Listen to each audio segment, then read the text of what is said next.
In Onshape, you can update linked documents. In a previous video, I created this assembly where I brought in a part from a different document. And so here you can see that this has a version of V1. But then in another video, I had to modify this part and add a transform feature. So now I need to create a new version so that I can update the other document. Let me go to the create version icon, and I'm happy with it being called V2. Let me add in a description. I'm going to put in scale the F40 motor. And now I will click on the create button. And so a new version is created. You can always go to your versions in history in order to see that.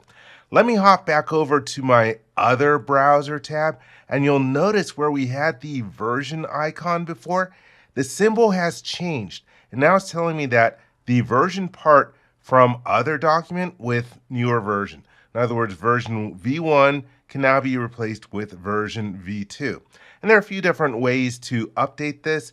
You could right-click on the tab down at the bottom of the screen and then choose Update Linked Document.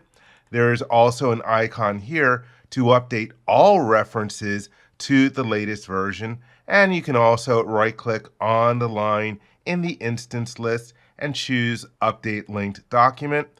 And here we have the one that's listed in here. By default, it is placing me on the Update to Latest tab. There is a selective update if you have multiple updates, multiple versions. You want to choose which one that you want to go to.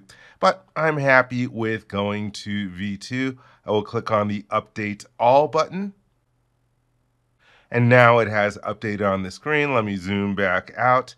Now I can close the reference manager. And you'll notice that the icon next to the part in the instance list shows the regular version icon, and it tells us that this is now in version V2.